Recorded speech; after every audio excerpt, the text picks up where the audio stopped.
সে duty নিয়ে ব্যস্ত, that's why আমি আমার ফ্রেন্ডকে নিয়ে বের হয়েছি। ক্যামেরার সামনে পরিচয় হতে চাচ্ছে না, আমি ডেকে দেখি আসতে চাই কিনা।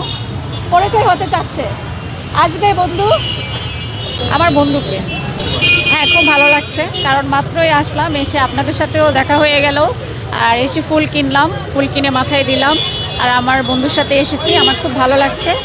আর সব কিছু পরিস্থিতি সুস্থই মনে হচ্ছে, তো আশা করি দিনটি ভালো কাটবে। না না না, আসলে ও আমার জাস্ট ফ্রেন্ড, আমার ভালো বন্ধুদের মধ্যে একজন। তো হচ্ছে যে ভালো বন্ধুকে নিয়ে বের হওয়া যায়, যে আপনাকে সবসময় স্মরণ করে, এই তো আমার কাছে ভালোবাসা বলতে আপনাকে যে কেয়ার করে ভালোবাসে, পরিবারের সবাইকে নিয়েও আপনি বের হতে পারেন, বন্ধুকে নিয়েও। মানে যে আপনাকে কেয়ার করে ভালোবাসে, সে শুধু আপনার লাইফ পার্টনার হবে এমন তো নয়।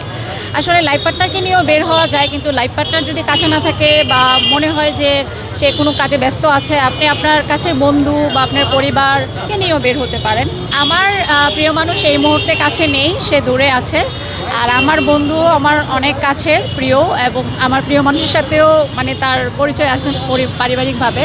তা আমার বন্ধুকে নিয়ে বের হয়েছি। গতকালও আমার সাথে আমি ফাল্গুনের হচ্ছে হলুদ শাড়ি পরে বের হয়েছিলাম। গতকালকে প্রিয় মানুষ আমার সাথে ছিলেন, তারপরে আমার ফ্রেন্ডও ছিল।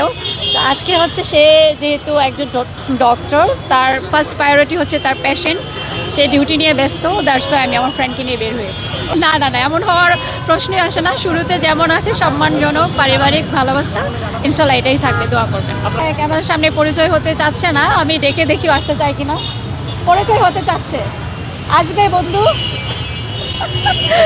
আপনাকে পরিচয় করিয়ে দিচ্ছে, কেমন লাগছে আপনার এরকম বান্ধবী পেয়ে, মানে বন্ধু পেয়ে?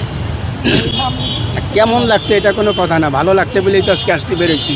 ঠিক আছে, শুনেছি তার একজন প্রিয় মানুষ আছে, তিনি এখন এই মুহূর্তে ব্যস্ত ডিউটিতে। তার দুইজন প্রিয় মানুষ আছে, একজন তার হাজবেন্ড আর দ্বিতীয়জন মনে হয় আমি।